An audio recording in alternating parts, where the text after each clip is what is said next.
From News Channel 7, time for 7 First Alert weather. Well, the main thing in this weather, we've been talking about cold weather. You know that it's cold, but it's going to get even colder, and it starts tonight. So that's why I'm starting with this, showing you some of the temperatures from 7 o'clock this evening. You notice how it drops down 11 o'clock tonight, but let's go to tomorrow morning.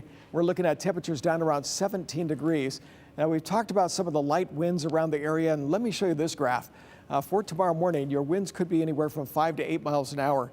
They'll be down about 5 miles an hour or lower during the day, but the only concern about that is it brings in the wind chill for tomorrow morning. So I'm here to tell you, wind chills could be down around 10 to 12 degrees for tomorrow morning. I think you're going to notice this one, okay?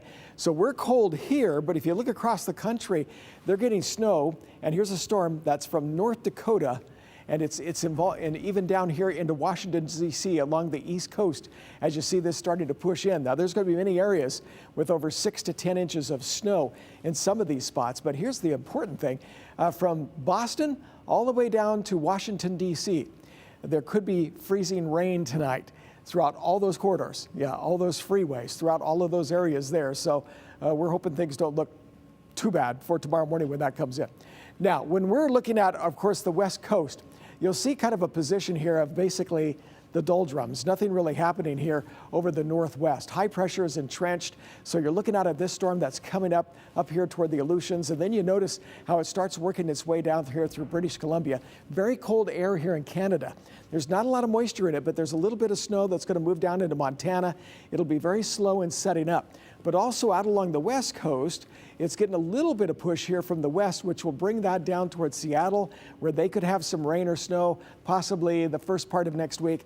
And that's what could change our weather just a little bit, getting into next Tuesday and Wednesday. It'll be a slow kind of situation. And if you're reading in between the lines, like I was talking here, you know that there's no real changes as we go through Sunday, likely even into Monday.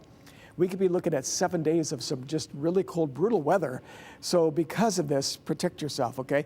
Watch this forecast and especially watch the temperatures. Watch the low temperatures in the early morning hours.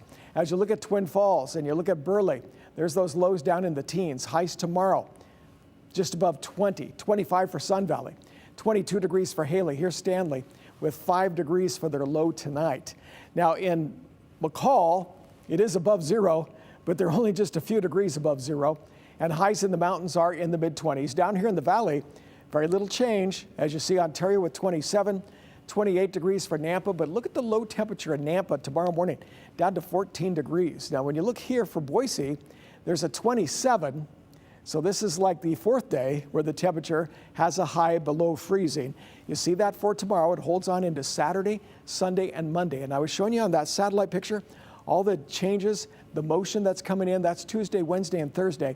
Now, the snow that we have, of course, with these temperatures are going to stick around. It's going to stay. But when we get into Tuesday and Wednesday, we could possibly add to that a little bit. But at this point, it's looked like it's mountain showers. And toward the end of next week, temperatures could be getting up warm enough even to see a little rain. Yeah, hopes are still there, right? Changes are coming, but we've still got more snow in the mountains. And we got more news when we return.